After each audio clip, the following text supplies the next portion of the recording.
can hear you like that. Closer? Okay.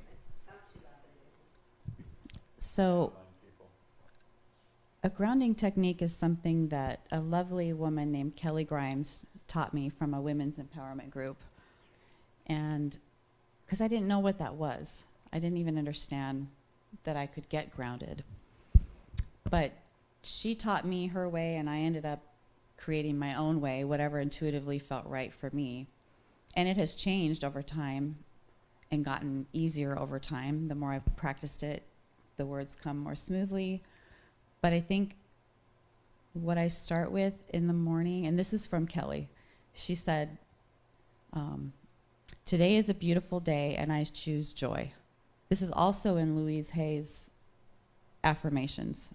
Many YouTube videos from Louise Hay online that have really empowered me and changed my negative self-talk into positive, loving, gentle, and compassionate, non-judgmental self-talk. It's taken 5.5 years of a lot of, repetition, but I love being able to share with people that if you put in the work and keep doing it, you can begin to love yourself, and you can begin, even when you're struggling, my inner voice will speak to me and be loving to my struggle. It's so precious. That has never been the case until this year. So that diligence, I think of, choosing joy. I realize I have to make that choice, because otherwise my brain will make a choice for me and I'll just follow along, right? Tagging along. And I don't want that to be the case anymore. I want to consciously choose my thoughts and my behavior, everything. And so that's part of what I do. And then what do I do next? I kind of just imagine connecting to the divine. And I wanted to comment on that. I love what you said, both of you, that it doesn't matter what name you give that power about, if it's Buddha or the divine or source energy. And even the word God in the last year, actually what came to me is that God isn't even a big enough word to encompass what we feel inside, what we experience around us, what we will one day return to. That's just a man-made word. So I don't really like labels. It's kind of limited. Even Yes. love is bigger than love. Right. God is bigger than love. It's just a part of him, or infinite. You're right. Even bigger than infinite. Limitless love. How about that? Limitless, infinite love. Just never ends. So I like the idea of grounding to where I imagine connecting to that beautiful white light just pouring in from the top of my head all the way down through my feet. And I imagine my roots growing from my root chakra and my feet into the ground. That was a recommendation from a therapist, by the way, so I appreciate her for that.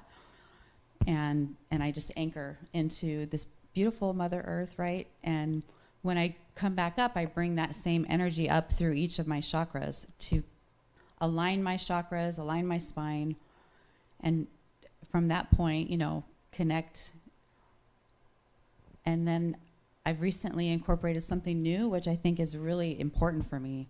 It was a meditation I heard, a mindfulness meditation about, instead of just imagining that white light up through my spine and connecting back, to the divine again, I can imagine in my mind spiraling that beautiful white light out around me, like 3 to 5 feet around me in my aura, as a way of protecting me, because I'm also an empath, so I feel other people's feelings. I get the chills when they talk about a departed loved one. Yes, it's a gift, and I have to be careful and know how to protect myself. So I also imagine, as my name's Sunshine, just picture, I shared this with you earlier, right? Picturing rays of sun, of that light coming out all around me, because I want to be that light in the world. I want, after all my pain and struggles and working so hard to get where I am today, I can understand why I signed up for all those pain, all those struggles, all that pain, so that I could move through it and heal with a lot of support and become this beautiful woman that I am today, who I can say I love myself, You know, I'm at peace with who I am. I'm blown away by the transformation that has happened in my life. Multiple caterpillars turning into butterflies, coming up, picture them coming up out of my chest, just multiple changes within me. Can you imagine? Can you picture that? These beautiful butterflies being released. And so, okay, once I send that out, I connect. I have a long grounding technique. You got a minute? Keep going. This is good. Okay. This might inspire. I'm learning something. This might inspire some people to create their own grounding technique in whatever way works for them. And I just trusted my intuition for all of it. And I learned to listen to my intuition. That was part of my journey also, not just the positive affirmations, but learning to listen to my own inner voice and trust it. So what I would do after I reconnected is immediately just visualize my angels, all the beautiful legions of angels around me, around all of us, and thanking them, connecting with my guardian angel, and going toward the archangels who I speak with and thank for, like Archangel Michael, Archangel Gabriel, Archangel Raphael, Archangel Uriel, and Archangel Sariel. I hope I'm pronouncing them all correctly, but they each offer different things, and I thank them and say I love you in return for them being involved in protecting my children, protecting you, Dennis, people that I care about. And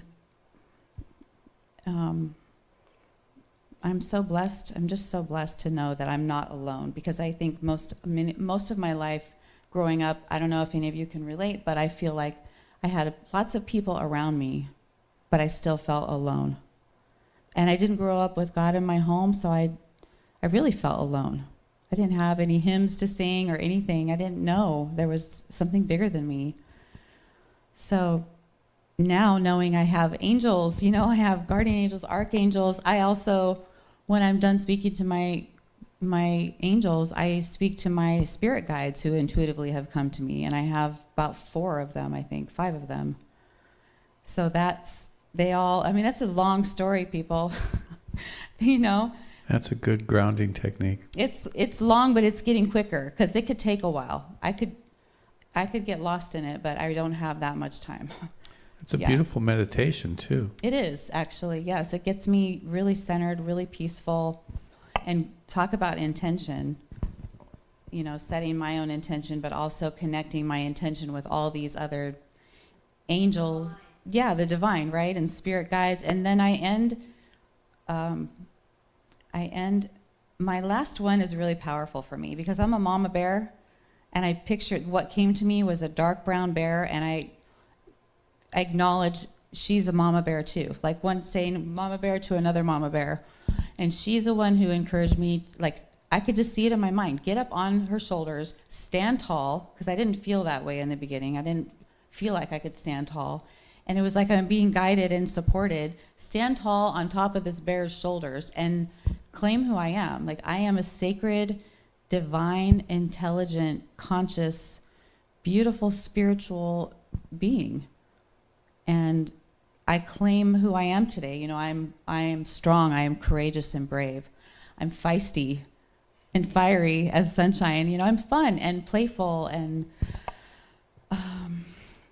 sassy and silly, all these things that I know. And then the gifts that I realize who I am today, that I'm intuitive, I have wisdom, I'm an empath, I'm resourceful. I've had to become resourceful to survive in my life. But all those resources now are resources I can share and give back to others. It's all come full circle. I get it now. And so I claim all the things that I know about myself today that I didn't know were my strengths. Because I'm reaffirming who I am and what's important to me, and in a way saying thank you for the gifts of being intuitive or an empath or a good listener or patient, all those things. Because I just, it feels good to claim it. Like, this is who I am. Because here's the other sassy side of me, okay? Ready? A little fireball in me. That's the shining fireball. So I realized like who I am and claiming my affirmations and understanding deep within me who I am at my core. And one day it just hit me. And I said, you know what? I don't need anyone else's validation, acceptance, or approval anymore. The only person's approval, validation, and acceptance I need is my own. And I think that was God working through me to get to that place, to take my life back and my power back. And then the fiery part was, you know why? Because I say so. Because I say so. And that was empowering for me. Like, I am deciding for myself, this is my truth. This is what I stand for. And from there, I've just continued to evolve. And it is a one day at a time process. And I'm not like that every single day. But I know I can get back to that and claim all those things every day. So the journey has been long, but it has been unbelievable, beautiful. And you do that every morning, that grounding technique. That's awesome. That's powerful. It is. I try it every morning before I get out of bed. Now that my son is back in school, though, I'm being challenged with it. How am I going to fit it in? Trying to figure that out. But still, I'll make it happen. And it's changed my life, and I share it with other people, and if they're interested and want to know what